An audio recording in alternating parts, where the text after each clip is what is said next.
Mi alma tiene sed de Dios.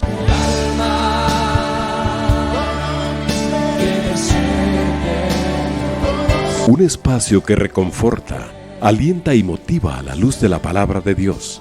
Un espacio de clamor e intercesión por todos aquellos que hoy necesitan una palabra de aliento de parte del Dios Todopoderoso.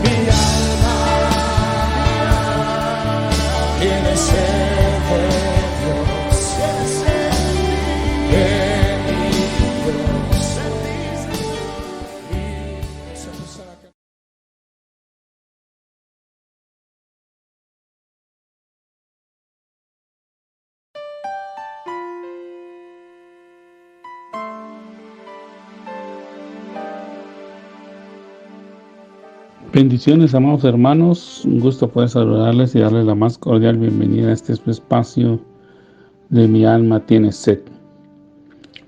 Esta noche, amados hermanos, vamos a continuar con el estudio de la palabra del Señor en el capítulo número 24 del Evangelio de Mateo.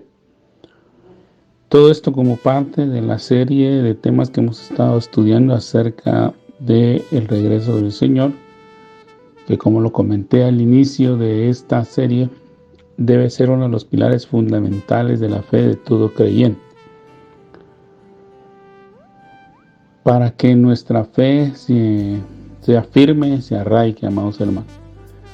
Y es nuestro deber como hijos de Dios, como ovejas del Señor, como siervos del Señor, como hijos de Dios, dependiendo de la categoría en la que usted se considere que está, amado hermano, estudiar este tema. Lo he mencionado antes y solo quiero hacerlo brevemente ahora, que en el Evangelio, amados hermanos, la responsabilidad es bilateral. Es tanto del que predica como del que escucha. Mayor demanda tiene el que escucha, como mayor demanda va a tener el que enseña. Nosotros estamos en una generación, amados hermanos, estamos en una época, en un tiempo donde la palabra del Señor, específicamente la Biblia y todos los materiales que se han desarrollado para el estudio de la misma, están al alcance de todo creyente. Hace unos 4 o 5 siglos atrás, la Biblia era un libro exclusivo de los ricos y de la iglesia predominante. No era del alcance del pueblo. El pueblo tenía que satisfacer sus necesidades escuchando una lectura breve en algunos momentos y un discurso extenso, y creer que todo lo que se mencionaba ahí tenía que ver con lo que Dios había establecido. Sin embargo, con el paso de los años, el Señor fue rompiendo esa cadena, esa atadura, y fue proveyéndole a todos y cada uno la forma de tener la palabra del Señor al alcance de la mano. Y hoy, pues gracias a Dios, todos la tenemos.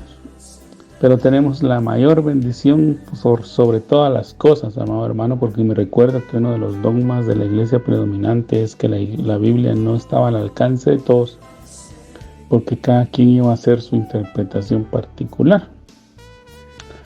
Pero resulta que cuando uno lee la palabra del Señor, cuando uno lee la Biblia, cuando uno lee el texto que Dios dictó a muchos hombres en diversas etapas del tiempo, el propósito de todos modos era que nosotros buscásemos a Dios para que Dios nos explicara qué es lo que está escrito. Y por ello dejó al bendito Espíritu Santo. Y nosotros tenemos la bendición no solo de contar con el material físico para acceso, amado hermano, sino que también tenemos acceso al bendito Espíritu Santo para que Él nos vaya enseñando y nos vaya ministrando. Y les digo de la responsabilidad bilateral, amados hermanos, porque nosotros somos una generación que tiene al alcance la Biblia.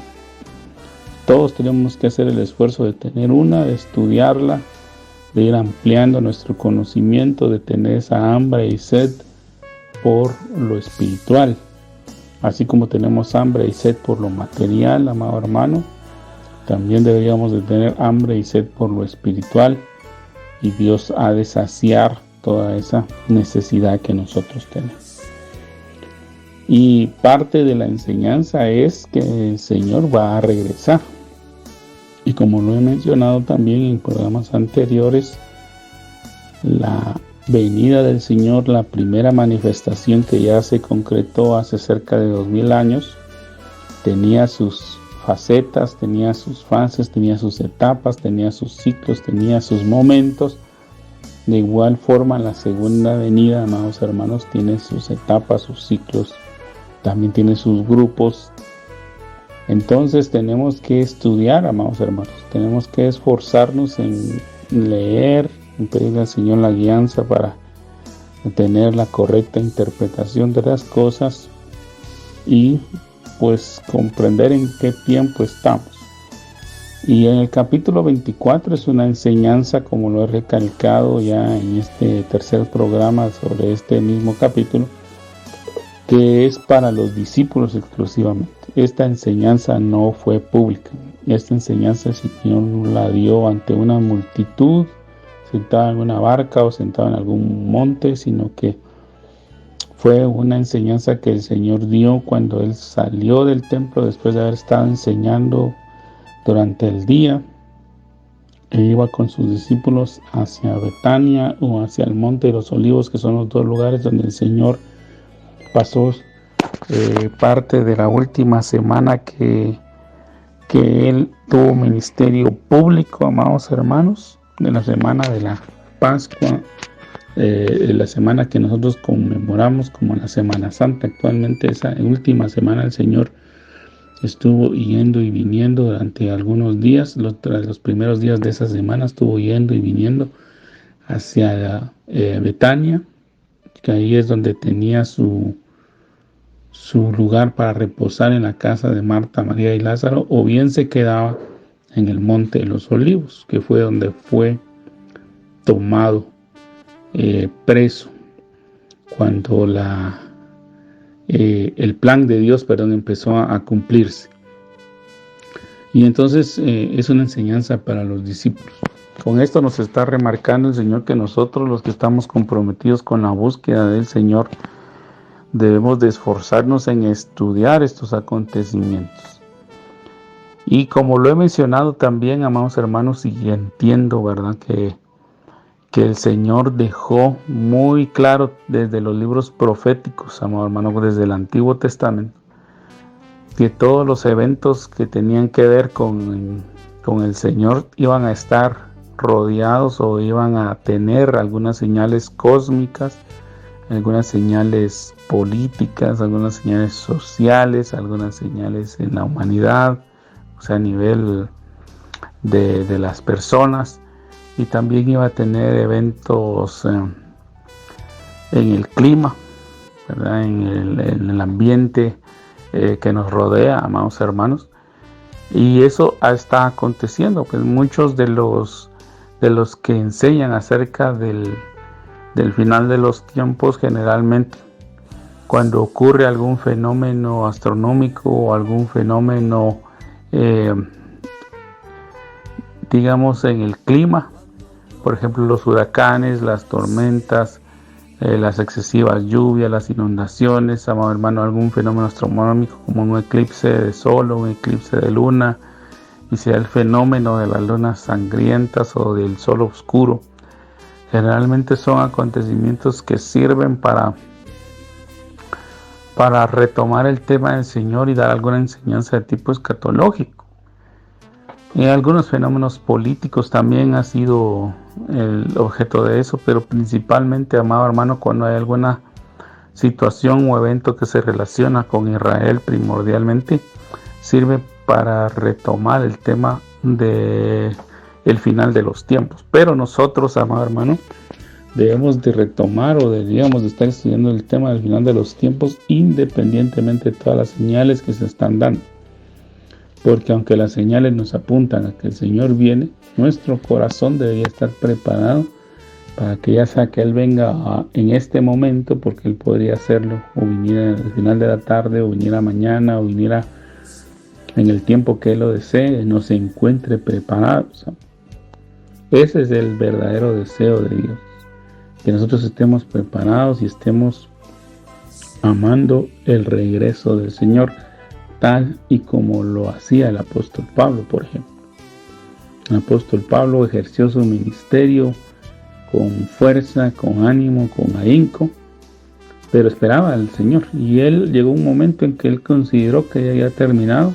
Parece que recibió testimonio de parte del Espíritu que ya había terminado, y él escribe: en cuanto a mí, pues yo ya solo estoy esperando la corona de vida que el Señor me dará en aquel día, junto con todos aquellos que amamos su venida. Entonces el Señor le dio testimonio a Pablo, y Pablo pues tranquilamente terminó en tiempo su ministerio, y él estaba anhelando la manifestación del Señor.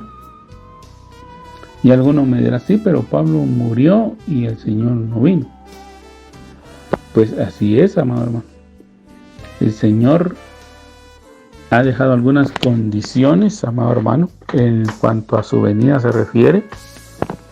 Y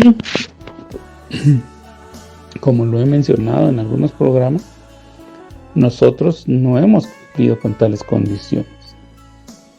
Por ejemplo, la iglesia debería de haber ya predicado el evangelio en todo lugar. Pero nos damos cuenta que no es solamente predicar el evangelio, sino hacer discípulos. Entonces el Señor pidió algo más. No pidió solo predicar el evangelio, porque algunos, amado hermano, pues tal vez no los que nos están sintonizando en este momento, sino tal vez los que tienen una mente religiosa, pensarán que como ya le predicaron al vecino, o ya le medio predicaron a alguien y le dijeron que es necesario que reciba a Jesús, con eso están cumpliendo el gran mandamiento, o la gran comisión que se le llama al capítulo 28, versos 19 y 20 del Evangelio de Mateo. Y ahí no dice que solamente prediquemos el Evangelio, amado hermano. El texto dice literalmente: id y haced discípulos. Y esos discípulos hay que bautizarlos en el nombre del Padre, del Hijo y del Espíritu Santo. Hay que enseñarles a que guarden todas las cosas. Y el discípulo es aquel que está comprometido, amado. El discípulo no es aquel ave de paso que llega un domingo y luego se ausenta como 2-3 años y luego vuelve a aparecer. No, ese no es discípulo, amado. El discípulo, tal y como lo hemos visto aquí en la Escritura, el discípulo es aquel que se compromete, aquel que está dispuesto a seguir a su Señor a donde el Señor lo mande, y a hacer, principalmente a guardar y hacer, es decir, obedecer y cumplir los mandamientos del Señor. Si no lo hace, amado hermano, no es discípulo. Aunque se ponga el título que se ponga, porque hay muchos ahora que se han puesto títulos de que son apóstol, superapóstol, recontra megapóstol y todas esas superlativos que quieren utilizar con el propósito de humillar a las personas, de quererse enseñorear, olvidándose de los principios bíblicos, amado, olvidándose de la enseñanza del Señor, porque el único que es mayor que todos y el único que merece la gloria, la honra, la alabanza, el poder, el dominio y la autoridad es el Señor Jesucristo, Yeshua HaMashiach, como dicen los hebreos, Jesús el Salvador, como decimos nosotros los hispanos, Jesucristo, el Hijo de Dios, el Padre y el Espíritu Santo son los únicos que merecen la gloria, la honra, la alabanza. Ellos son los únicos. El que murió por usted y por mí, amado hermano, no es ningún apóstol, no es ninguna misión, no es ningún profeta, no es ningún pastor, maestro o evangelista, ninguno de ellos. El que murió es el Hijo de Dios. El que murió por usted y por mí, el que dio su vida para que usted y yo seamos salvos, para que tengamos novedad de vida, es Él. Y al único que deberíamos de honrar, alabar y adorar es a Él. Y pues definitivamente, por amor a Él, reconocer aquellas autoridades que Él ha puesto. Pero también tenemos que fijarnos y tenemos que discernir que el comportamiento de las autoridades que Él ha delegado sea conforme a lo que el Señor ha mandado, para seguir obedeciendo. Y si no es de esa línea, entonces nosotros deberíamos de apartarnos. Hasta el apóstol Pablo lo mencionó una vez, dijo, imitadme a mí, y a cualquiera que he creído el apóstol Pablo, pero el apóstol Pablo condicionó, imitadme a mí en lo que yo imito a Cristo. Cuando ustedes, en otras palabras, está diciendo que ustedes vean que yo estoy imitando a Cristo, entonces imítenme a mí. Pero si ustedes están viendo que mi conducta no refleja para nada al Señor que yo les predico, no me sigan. No me alaben, no me pongan en un pedestal. Y eso debería ser el deseo y el anhelo también de todos, amados hermanos, de todos los creyentes. Imitar a los discípulos en lo que los discípulos imitamos al Señor. Y bueno, después de haber dicho todo esto, amado hermano, le recuerdo, si usted los está sintonizando por primera vez, que en la actualidad, en este tiempo, habemos tres grupos claramente distinguidos. Uno es la iglesia, dos es el pueblo de Israel, la nación de Israel, y número tres, el mundo. Esos son los tres grupos que estamos ahora. Los tres, como lo mencionado en el programa de inicio de la lectura del capítulo 24 de Mateo, y en el programa anterior, los tres grupos estamos esperando un Mesías. La única cuestión es que con diferente punto de vista, con diferente anhelo. La iglesia está esperando al Mesías que va a tomar a su iglesia para llevarla, que esté con él por la eternidad. Mientras que Israel está esperando a un Mesías del linaje de David para que los liberte de la esclavitud y la opresión. Y el mundo está esperando un Mesías. Y tomamos el contexto de la palabra Mesías como un salvador, como un libertador. El mundo está esperando un Mesías para que lo liberte de los problemas económicos, de los problemas sociales, del conflicto armado, etcétera, de todo ese tipo de cosas que el mundo está viviendo, y que los que estamos en el mundo pues observamos, vivimos y somos afectados por esa situación, ya sea de manera directa o de manera indirecta. Entonces los tres están esperando un Mesías, solo que la actitud de la espera es diferente.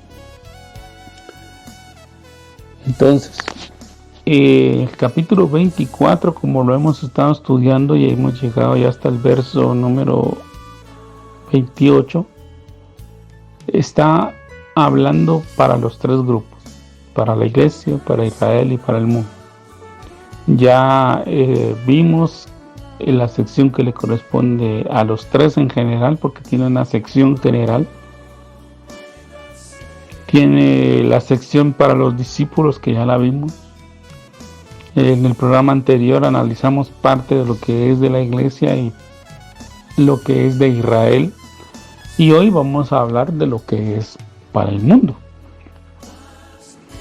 Y yo le invito, amado hermano, a que usted también, como le he mencionado, le he insistido, tenga su Biblia a su mano, tenga un cuaderno, apuntes, tome nota de lo que yo le expongo, que usted ore al Señor, que también usted estudie, busque, y aquello que usted considera que es correcto, pues lo atesore, y lo que usted considere que no funciona, pues deséchelo. Esa es una de las bendiciones y derechos que el Señor nos da en su palabra, de que escuchemos. Nos pide primero que escuchemos, luego que discernamos de aquello que nos sea de bendición, lo atesoremos, de aquello que nos sea de bendición, lo desechemos.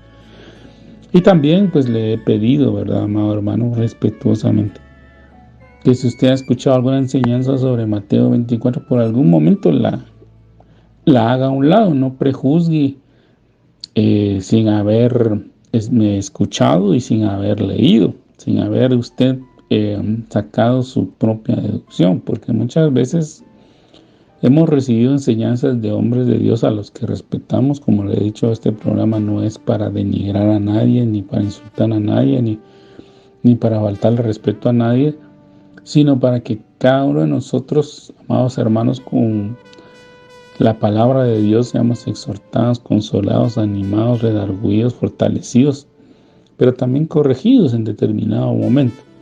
Y si hay alguna enseñanza, amado hermano, que tal vez nos dieron con un punto de vista un poco restringido, es decir, sin considerar otras cosas, pues también nosotros tenemos que abrir nuestra mente. El Señor nos ha dado la bendición de poder pensar y de poder ser enseñados, de poder ser ministrados, y nosotros tenemos esa oportunidad de poder ir cambiando nuestro pensamiento conforme vamos avanzando en el estudio de la palabra, porque la palabra del Señor nos va cambiando, nos va transformando. Y a veces hemos leído los capítulos y no hemos entendido, amado hermano, y yo puedo decirle con sinceridad que a estas alturas de mi vida, después de haber leído en varias ocasiones la palabra del Señor, con gratitud en mi corazón, hay capítulos que aún son complicados, pero con el paso de los años, pues el Señor, con todas las herramientas que nos va proveyendo y con la perseverancia que Él ve que tenemos, el Espíritu Santo nos va iluminando y nos vamos enseñando qué significan.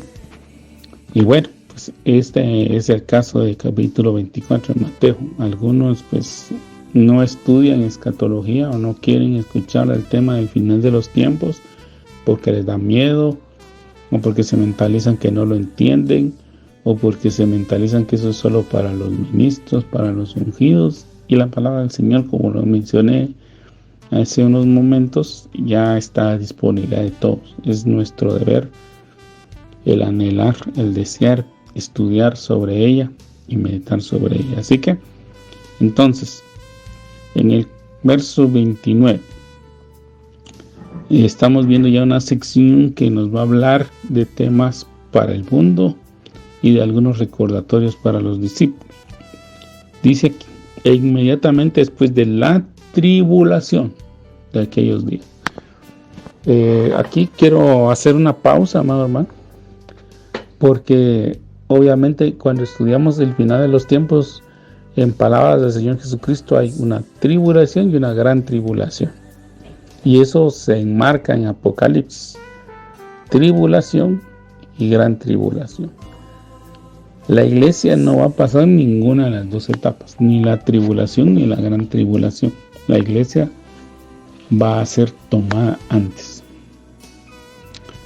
Lamentablemente, con tristeza tengo que volver a repetir este tema, no va a ser mucha la cristiandad que va a ser tomada, va a ser muy poca, porque no hemos cumplido, amado hermano, con varias de las exigencias que el Señor tiene para con nosotros. Nos hemos acomodado mucho, amado hermano. Pienso, ese es el pensamiento mío, amado. Solo escúchelo, y como le he dicho, si usted considera que vale la pena considerarlo, pues se lo agradeceré. Y si usted considera que no es de peso el pensamiento, pues usted tiene la libertad de desecharlo. Pero lo que yo quiero decirle es que pienso que como iglesia nos hemos hecho a un lado. El Señor nos mandó a que nosotros fuéramos sal, que fuéramos luz, que lleváramos las buenas nuevas del Evangelio, la esperanza de salvación, etc. Pero nosotros nos hemos hecho a un lado. Nosotros hemos permitido, amado hermano, que el mundo, que las sectas, que la religión tome el lugar de la iglesia. Y incluso dentro de la misma iglesia hemos caído en religiosidad. Usted sabe que el Señor no espera de nosotros una religión, sino que quiere una relación. Entonces, como iglesia, nosotros nos hemos hecho a un lado. Y pues obviamente, amado hermano, algunos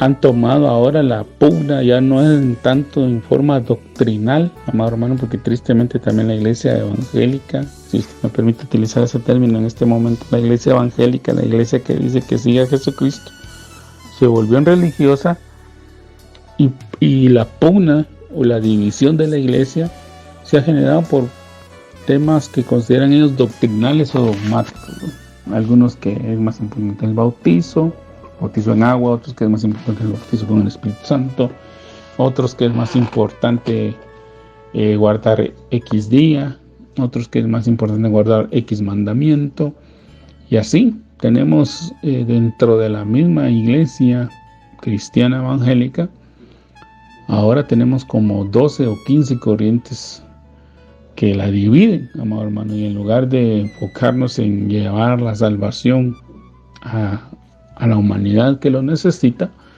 estamos en pugna.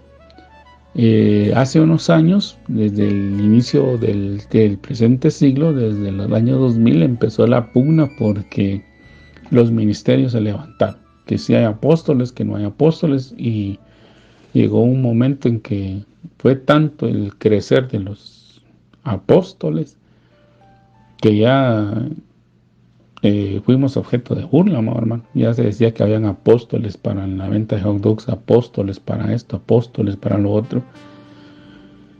Y pues llegó un momento en que la iglesia se cansó de eso, porque aún hoy en día, aunque ya disminuyó un poco ese mover tan vergonzoso,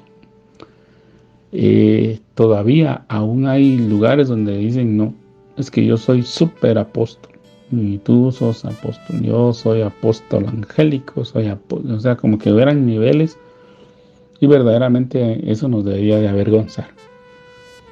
Y ahora, amado hermano, la pugna es ya no ni doctrinal ni tanto sobre la Biblia, sino generacional, porque se dicen que hay mucha gente de la antigua escuela, y así le dicen, así nos llaman algunos, porque yo me considero que, bueno, a mí me han señalado que soy de la antigua escuela, amado. Y nos dicen que no aceptamos los cambios y que la alabanza se debe modernizar, que debemos de aceptar, por ejemplo, y haya rock, que haya perreo cristiano, que haya todo ese tipo de cosas, que verdaderamente, amado hermano, no. O sea, si analizamos las cosas sin ponerle sentimiento, porque yo entiendo que al ser humano hay cosas que le gustan, pues. El ser humano hay personas que les gusta el romanticismo, por ejemplo, hay otras personas que les gusta más el relajo, la música alegre, si usted me permite, ¿verdad? Pero no significa, amado hermano, que nosotros estemos buscando que dentro de la iglesia esté lo que a mí me gusta para poder ir, no. En la iglesia debe estar lo que a Dios le gusta. Ahí el gusto suyo y el gusto mío se tienen que hacer a un lado, porque nosotros vamos a alabar a Dios. Y entonces, amado hermano, ahora pues ese tipo de cosas del tipo generacional está causando la división de la iglesia, porque hay iglesias que dicen que la alabanza, si no se moderniza, no hay mover de Dios, y entonces muchos jóvenes están yendo por eso. Hay otros que están exagerando demasiado, ¿verdad? Que prácticamente el dueño, pareciera que toda congregación, que toda misión tiene un dueño, y que si este dueño no da permiso, entonces ahí no se puede hacer nada, y se está metiendo en todo, prácticamente en todo, está sofocando todo, está sometiendo a todas las personas, y hay personas que se están dejando someter, ¿no, hermano? Ya no están, sí, ya pareciera que no siguen al Señor, sino que están siguiendo al hombre. Entonces, por esas razones yo considero que cuando el Señor venga, pues van a ser pocos los que se lleven, y nosotros nos hemos hecho a un lado, como le he dicho, y hemos dejado de orar, hemos dejado de buscar, y hemos dejado de pedirle al Señor el que nos guíe, y que verdaderamente nos ayude a ser aquellos que quiere que seamos. Y yo soy del pensamiento que el ser humano fue creado para ser dependiente de Dios, aunque Dios le dio dones, talentos y capacidades. Todas estas cosas, al igual que lo hacen los ancianos de Apocalipsis, los 24 ancianos que están alrededor del trono de Dios, dice que ellos toman sus coronas, porque tienen coronas, fíjense, tienen tronos, Dice que ellos se levantan de sus tronos, se quitan sus coronas y las ponen a los pies de Dios. Pues de igual forma así deberíamos de ser nosotros. A pesar de que Dios nos creó, nos dio cierta independencia, nos dio cierta situación para ir creciendo y desarrollando. Todo lo que nosotros hagamos debemos de rendirlo a los pies del Señor.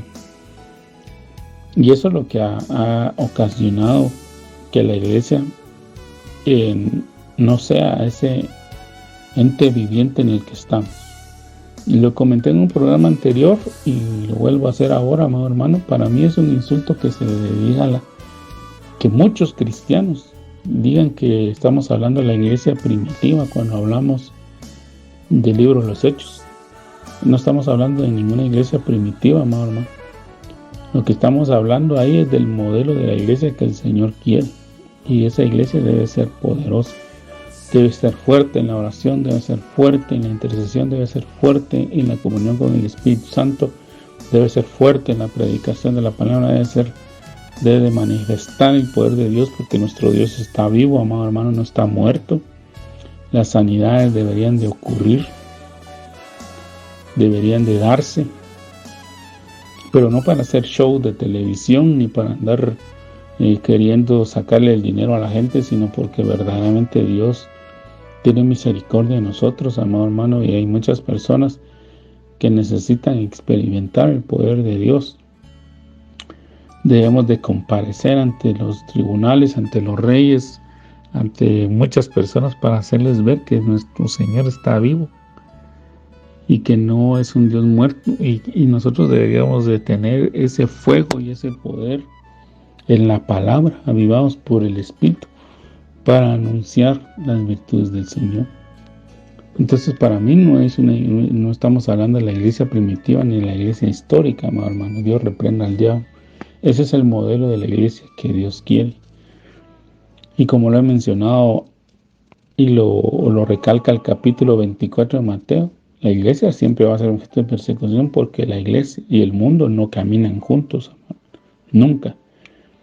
Y si usted está viendo una iglesia que está en amistad con el mundo, que está permitiendo que las corrientes del mundo entren, que por ejemplo ya no se les llame pastores, sino que coach, que la alabanza ya no sea alabanza para el Señor, sino que sea música, ¿verdad? Que sea un género musical, que si usted lo que está viendo es que ahora las personas se deben de adaptar a la moda, y que si usted no se viste de X o Y forma, aunque usted ya no sea un joven, entonces usted está fuera. No, amado hermano, la iglesia debe ser guiada por el Espíritu, no por las modas. Entonces, amado hermano, debemos de tener ese cuidado. Hay muchas iglesias que ahora ya no predican la palabra del Señor. Lo que han hecho es que han hecho algunos manuales cristianos y utilizan, le dicen manuales cristianos, utilizan algún texto bíblico, pero después lo van rellenando de pensamientos de otros grandes pensadores del mundo. Y no le importa si ese es creyente o no es creyente, si ese defendía algún valor moral o no. Como la frase es bonita, ahí la rellena, ahí lo pone. Y mucha gente está diciendo amén, amén a eso. Mucha gente no lleva Biblia, mucha gente ya no la lee.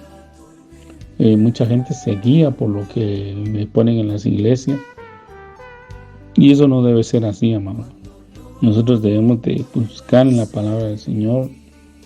Yo no estoy en contra que en la iglesia se implemente la tecnología, si es que hay posibilidad de hacerlo, y lo que estoy en contra es que nosotros los cristianos nos acomodemos y permitamos que en algún momento esa tecnología nos manipule de tal manera que nos olvidemos nosotros de Dios, o que nos orilla a olvidarnos de Dios. El teléfono, por ejemplo, si yo le pongo un ejemplo, el teléfono celular es de mucha bendición si usted lo sabe utilizar bien, pero lamentablemente nos hemos vuelto tan dependientes del teléfono que ya no memorizamos un teléfono, un número de teléfono de una persona. Si no cargamos el celular nos sentimos muertos. Si no estamos viendo videos, si no estamos viendo esto, lo otro, aquello, ya andamos esclavizados en teléfono. Y no debe ser así, amado hermano. El teléfono es un medio, no es un Dios y no es un Señor. Entonces, de igual forma, ocurre cuando nosotros dejamos que la tecnología y el modernismo se introduzcan en la iglesia y ya no sea un mover del espíritu, sino que sea un mover humano.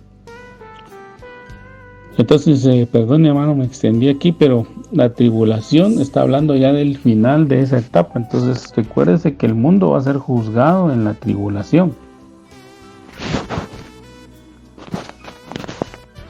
El mundo e Israel van a ser juzgados en la tribulación, y la iglesia que no alcanzó la dignidad para ser arrebatada va a pasar la tribulación. La escritura claramente establece que después de la tribulación y la gran tribulación viene el milenio, viene el juicio de Dios. Entonces ahí, cuando pasa la tribulación y la gran tribulación, viene la manifestación pública del Señor. Ya de eso hablamos en el programa anterior. Les señalé las diferencias entre el arrebatamiento y la manifestación pública del Señor. De aquí, el verso 29 ya está hablando de la manifestación pública del Señor.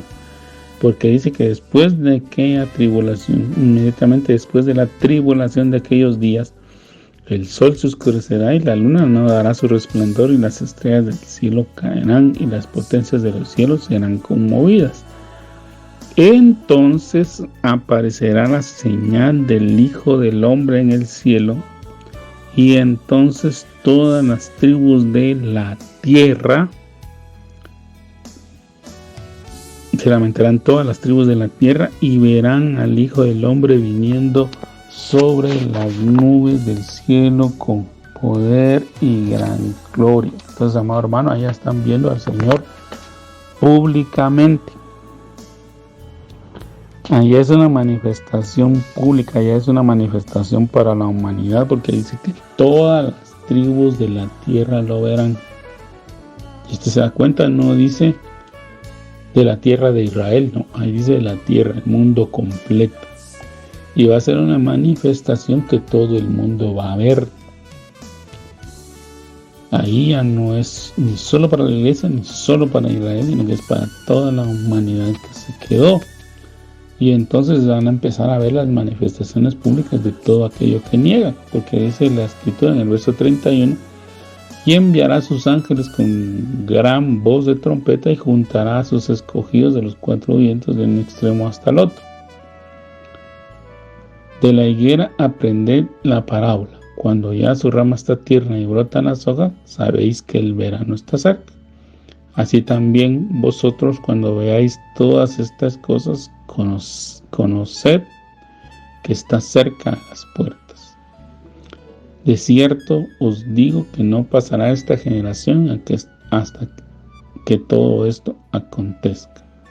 El cielo y la tierra pasarán, pero mis palabras no pasarán. Bueno, entonces, amado hermano, aquí el Señor ya deja claro que va a haber una manifestación para la humanidad, pero vuelve a enfatizarle a los discípulos. Miren, de la higuera aprendan la parábola. Cuando ya su rama está tierna y brotan las hojas, sabéis que el verano está cerca. Porque el higo, pues, es un fruto de verano. Entonces le está diciendo, mire, cuando todas estas cosas estén empezando a suceder, ustedes deben de analizar, ustedes deben de discernir. En otras palabras, le está diciendo, ustedes ya están sabios porque yo se los estoy diciendo. Y pues aquí viene un verso que muchas veces es controversial, porque dice, de cierto os digo que no pasará esta generación hasta que todo esto acontezca. Entonces, amado hermano, empieza la discusión. Mire, ¿cuántos años tiene una generación? Y entonces toda la gente estaba de hacer sus cálculos y dice, bueno, de acuerdo a tal cosa, deberían de ser 100 años. De acuerdo a tal cosa deben de ser 80 años. De acuerdo a tal otra deben de ser 70 años. Otros dicen que 40 años. Entonces, amado hermano, primero debemos de entender que la profecía bíblica tiene dos tipos de cumplimiento. Uno es el cercano y otro es el posterior. Hay situaciones que ocurrieron en el momento, pero que se van a repetir en el futuro. Les enseñaba en el programa anterior, mejor dicho, en el programa anterior hacía mención, por ejemplo, que cuando la Biblia, específicamente el Señor habla de la abominación desoladora, todas las Biblias nos mandan por referencia cruzada a las de estudio, las Biblias de estudio por referencia cruzada nos mandan a Daniel 9:27. Pero cuando usted lee ese pasaje de la Escritura y dice la muchedumbre de las abominaciones, entonces habla de varias, no habla de una sola. No está hablando de un evento único y concreto, sino que está hablando de varias. Y usted tiene que leer entonces el capítulo 9, 10 y 11 de Daniel, y cuando llega al 11 ya habla de una abominación, de la mayor de todas. Entonces, lo que yo quiero decirle, amado hermano, es que Israel, el pueblo de Israel, ya vio una parte del cumplimiento de esta profecía bíblica, porque en el año 70, cuando usted ve históricamente, cuando usted ve la historia, hermano, se da cuenta que efectivamente en el año 70 los romanos entraron a Jerusalén y la asolaron, derribaron el templo, derribaron todo lo que había ahí, lo destruyeron. Muchos israelitas salieron huyendo, muchos se dispersaron por el mundo entero, fueron pocos los que quedaron. Hubo muchas situaciones ahí complicadas, amado hermano, que Israel ya vio. Pero el hecho de que eso haya acontecido en el año 70 no significa que ese es el acontecimiento al que nosotros digamos, bueno, la profecía ya se cumplió. Y entonces si tomamos eso de parámetro, el Señor nunca va a venir, porque ya pasaron más de 1900 y pico de años y el Señor no vino. Entonces es mentira. Algunos así lo agarran, algunos así lo toman, algunos así explican la Biblia, algunos así le quieren apagar la fe a los hermanos y le dicen, mire, ¿usted cree que el capítulo 24 de Mateo ya se cumplió o no se cumplió? Y como algunos lamentablemente no lo han estudiado, algunos solo lo han leído y algunas partes nada más, entonces le dicen, no, eso se va a cumplir en el futuro. Pero entonces cuando vienen ellos y le empiezan a sacar la historia y le dicen, mire, pero el famoso anticristo al que usted le hace reverencia, está Nerón, está Hitler, está fulano, está sutano, y le empiezan a sacar un listado de hechos y le dicen, mire, estos eventos que están pasando en tal parte son los que la Biblia dice que deben de pasar. Y Jesús no se manifiesta. Entonces Jesús es una mentira. Así de esa forma tan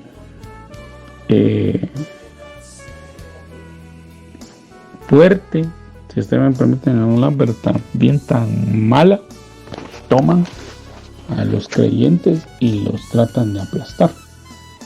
Y hay muchos que han dejado la fe por eso, pero es porque no se han preparado. Porque la iglesia, como le repito, la profecía tiene dos fases, una de cumplimiento inmediato y otra de cumplimiento posterior. Y si bien es cierto, parte de Mateo 24 se puede tomar como cumplimiento cercano en el año 70, no significa que no va a tener un cumplimiento posterior, porque la Escritura, amados hermanos, nos habla de un plan mayor de Dios. Y entonces aquí uno de los pasajes que nos debe de dar la alerta es de que la Escritura dice que nosotros debemos de predicar el Evangelio. Debemos de predicar el Evangelio. En verso 14 dice, y será predicado este evangelio del reino en todo el mundo. En todo el mundo, para testimonio de las naciones, y entonces vendrá el fin. Y en el año 70, hermano, a pesar de todo el trabajo que hizo el apóstol Pablo, del que hizo con sus colaboradores Bernabé, Tito, Timoteo, Filemón y todos los que formaron parte del círculo del apóstol Pablo, a pesar de que Pedro, Juan y los demás apóstoles hicieron su mejor esfuerzo, el mundo no fue lleno del evangelio en ese tiempo, hermano. Y usted, si ha estudiado historia, usted sabe que nosotros aquí en América, en que estaban los mayas, los incas y todas esas razas predominando aquí en América Latina y en el norte de América, que habían otras razas, aquí no había llegado el evangelio. Aquí fue hasta el año de 1492, en el caso de América Latina, que cuando vino el señor Cristóbal Colón, que por cierto es judío, y trajo lo que se llamaba los conquistadores y que vinieron posteriormente, y en teoría ellos iban a evangelizar, pero no hicieron esa tarea de evangelización, amados hermanos, sino que más bien fue una tarea de imposición del reinado de España o de Portugal en algunos casos, o el reinado de Inglaterra en otros, por el caso del norte de América. Y fue la imposición de una religión mayoritaria lo que se hizo, no hubo una evangelización.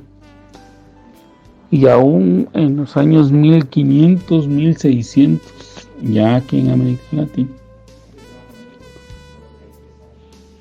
costó la vida de muchas personas la imposición de la religión predominante sin lograr la evangelización.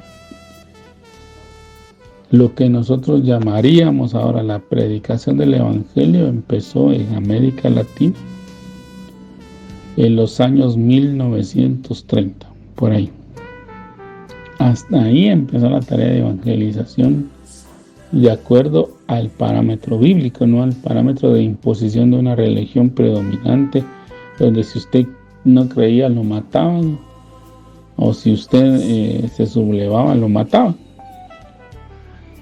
No hubo una evangelización en base a una Biblia, sino que hubo una imposición en base a la imaginería, en base a la tradición, en base a la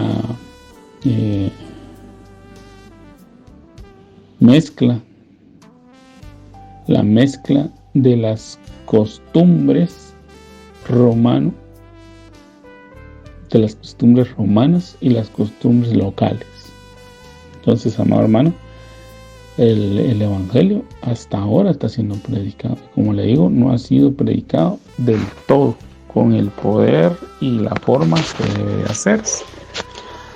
Entonces, aunque sí es cierto que en el año 70 hay ciertos acontecimientos que se cumplieron, la profecía bíblica usted la debe estudiar en su conjunto y darse cuenta que, por ejemplo, Israel volvió a ser nación en 1948. Empezó el proceso, pues, pero ya en 1948 se oficializó y se reconoció que Israel era una nación y se le ha dado su territorio de regreso, y aunque hay una franja todavía que está en lucha, la franja de Gaza, y que aún está en pugna el área donde se supone que debe estar el templo, eso va a hacer nuevamente que Israel se establezca, y ya se ha establecido y casi lo ha logrado ya, y eso da lugar entonces al cumplimiento futuro de esto, porque digamos la profecía que yo les mencioné del templo de Ezequiel faltaría que se cumpla. Entonces no podemos atribuir que en el año 70 esto se cumplió. Entonces, cuando el Señor habla de la generación, no está hablando de una generación espacio-tiempo, porque ya la generación de los apóstoles ya murió. O sea, el Señor lo que quería decirle a ellos es que ellos iban a ver parte del cumplimiento, iban a presenciar de alguna manera ciertos eventos que se iban a repetir en el futuro en una generación posterior. Por eso es que Pedro dice que muchos estaban inquiriendo para qué generación, para qué tiempo, para qué personas iba a darse la materialización de todo el cumplimiento de la profecía bíblica. Y Pedro dice ahí en su segunda carta que él se da cuenta de que todavía no ha llegado a su cumplimiento eso, sino que se va a dar en una generación posterior. Y nosotros, amado hermano, creo que somos esa generación. Somos ese grupo de personas que vamos a ver el desarrollo de todas estas cosas. Y el Señor es enfático en decir: el cielo y la tierra pasarán, pero mis palabras no pasarán. Entonces el Señor está siendo enfático en decir: la profecía que les estoy dando se va a cumplir, se va a realizar. Y entonces el verso 36: pero el día y la hora nadie sabe, ni aun los ángeles de los cielos, sino solo mi Padre. Entonces volvemos otra vez al mismo punto. En ese momento, en ese instante, pues obviamente Jesús, en su cuerpo humano, en su cuerpo terrenal, él se había despojado de muchos de sus atributos divinos, de muchos. Y obviamente, amado hermano, se tuvo que pasar por esa fase para poder ser el sacerdote eficaz que interceda por nosotros, porque entonces él ya experimentó en carne propia todo lo que los seres humanos experimentamos, y por lo cual muchas veces nosotros no tenemos la ética de guardar todos los mandamientos de Dios. Jesús fue sin pecado, obviamente, pero cuando Él muere y resucita, cuando Él resucita, recobra todos sus atributos divinos, porque Él ya cumplió su fase. Él ya como ser humano ya murió. O sea, Él es el ejemplo de lo que nosotros vamos a experimentar. Jesús vino en cuerpo y sangre como cualquier ser humano, pero vivió sin pecado, obedeciendo al Padre.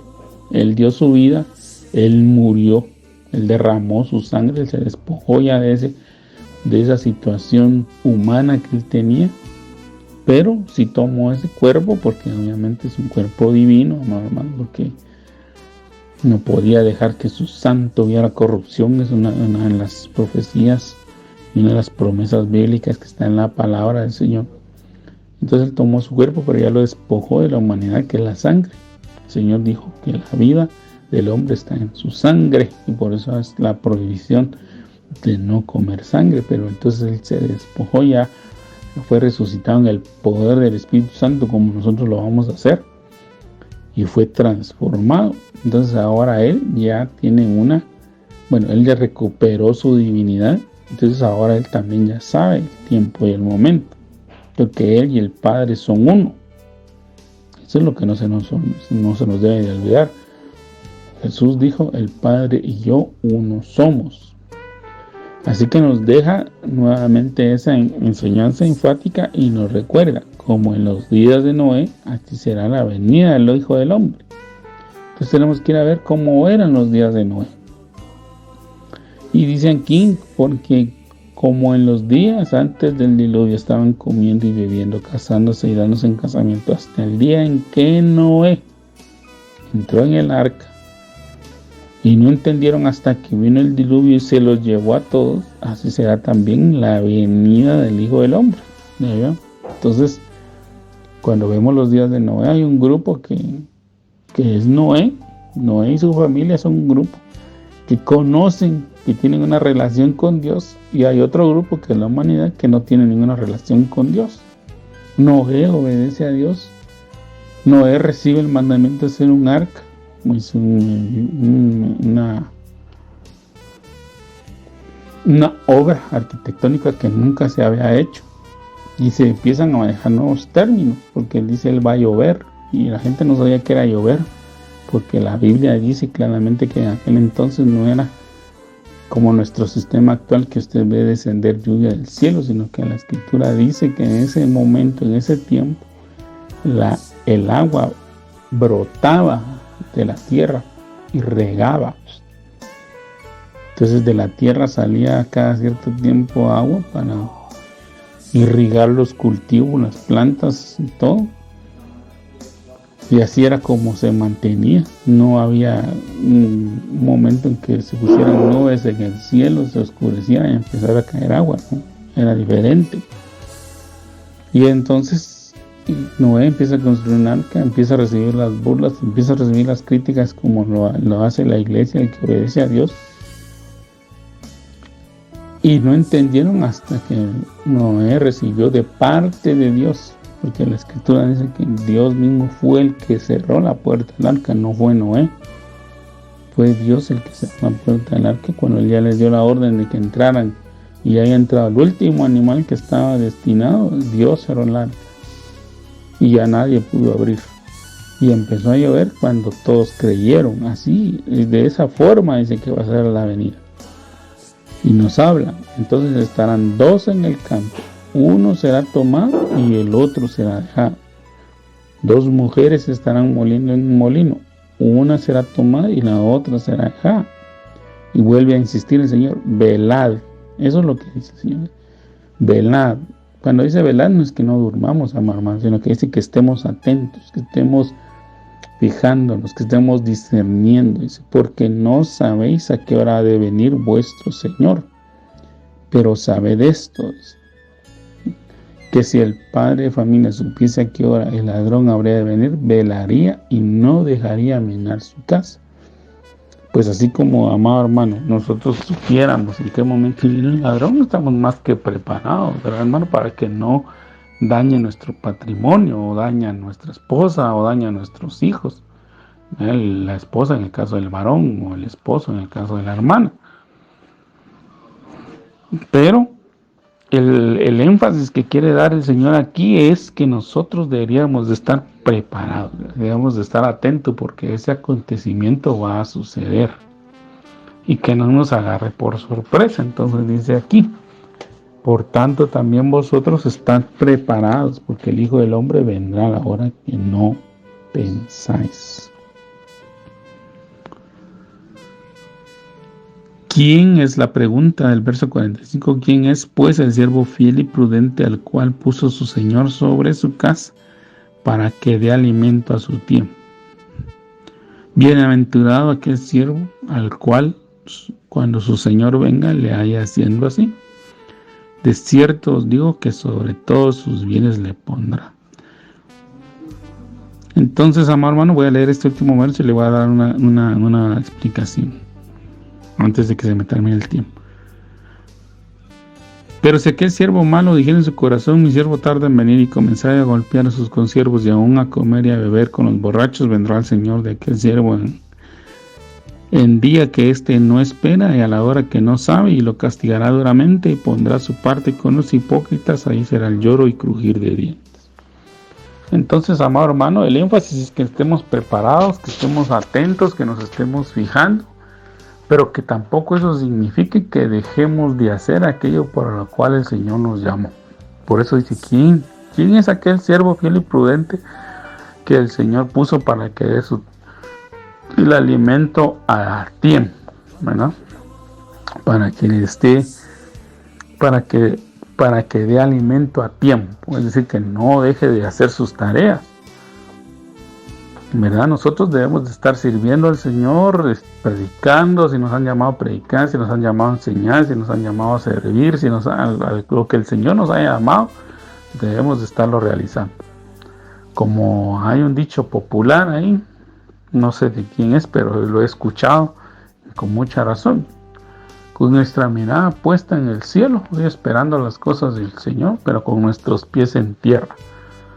caminando y haciendo aquello que debemos de hacer en esta tierra. Porque usted, hermano, si usted es jefe de casa y usted no puede venir y decir, mire, el Señor ya me habló que Él va a venir y por lo tanto yo dejo de trabajar, yo dejo de ocuparme de la responsabilidad de pagar la casa, de proveer para el alimento, de esto y lo otro, y me voy a estar aquí esperando a que mi Señor venga.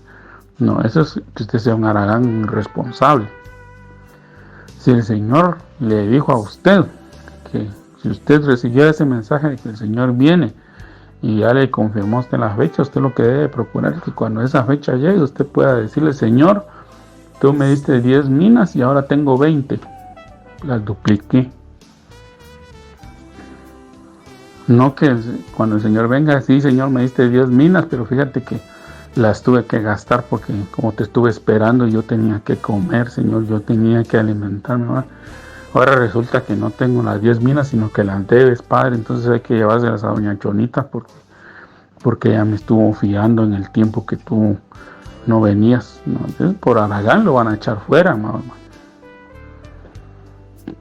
Y el que tiene 5, que también tiene 5, cuando el Señor venga, tiene que decir: Señor, aquí están tus 5 más otras 5. Y no que seamos como ese otro ejemplo en la parábola del que el Señor puso. El Señor, mira, la mina que me diste aquí la tengo, la envolví en un pañuelo, la escondí porque yo sé que tú eres un hombre severo, y le empieza a dar el gran discurso al Señor, como que regañando al Señor. Entonces, amado hermano, a ese también lo ataron y lo echaron fuera. Usted no crea que por guardarlo es que yo no encontré a quien compartirle mi talento, no. Y usted fue un haragán, un perezoso, que le debe dar vergüenza y pena el que usted no esté haciendo aquello para lo cual el Señor lo alcanzó. Entonces hoy, amado hermano, el llamado es para que vayamos discerniendo en el capítulo 24 lo que es para la iglesia, lo que es para el mundo y lo que es para Israel, pero que también tomemos en cuenta las instrucciones y que estudiemos, profundicemos en lo que la palabra realmente nos quiere decir. Se me fue el tiempo, amados hermanos. Le ruego a usted que me disculpe si en algunos temas me extendí, pero es necesario que todos vayamos estudiando y analizando. Que pase una bendecida noche, que el Señor lo guarde, que el Señor lo bendiga, y si el Señor lo permite, en una próxima ocasión estaremos compartiendo con ustedes nuevamente la palabra del Señor.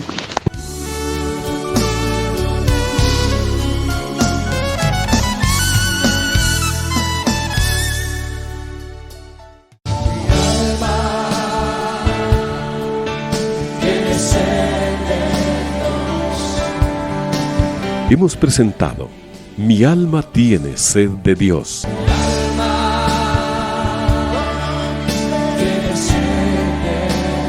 Te invitamos a escuchar nuestra próxima audición cuando nuevamente estaremos delante del Señor exclamando: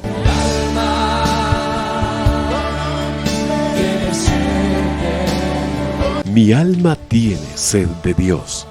No te lo pierdas.